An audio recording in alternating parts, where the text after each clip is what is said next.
Op 23 mei heeft stichting Make-A-Wish iets georganiseerd voor Lianne, een meisje die lijdt aan een neurofibromatose. Haar buurvrouw heeft het gezin opgegeven en afgelopen weekend zijn ze met de hele familie naar Slagharen geweest. Ze had de ziekte neurofibromatose. Hetzelfde als de ziekte van Recklinghausen, bij de meesten wat bekender. En ze had een tumor op de eeg, op oogzenuw. Dus ze shot heel slecht met in je eeg.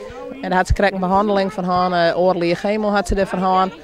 En ja, het gaat op het moment heel goed. Ja, maar het is, ja, ze bloedziek, haar leven lang. En het is gewoon voor u zeggen, ja, hoe het later maar komt, het weer weg. Ze kan je wel ademen worden, maar we weten net hoe. Hoe ze eruit komt te zien, hoe ze rennen gaat aan op de duur en ja, wat nog meer allemaal. We zorgen er zeg maar voor dat ze even een dag geen patiënt meer zijn met een aandoening, maar gewoon kind kunnen zijn en kunnen genieten. En daarmee hopen we dat ze een beetje kracht en energie kunnen krijgen voor de verdere behandelperiode. Ja, het is heel dubbel gewoon. Het is hartstikke leuk met hier in het leven. Een beetje oorsgaan. Het is zo weer. Ja. Lianne gaat een weekend weg met het gezin naar Ponypark Slagharen. En daar kan ze lekker genieten van alle luxe. En ze mag onder andere ook in een koets daar tijdens de parade. Maar dat weet ze nog niet, dat is nog een verrassing.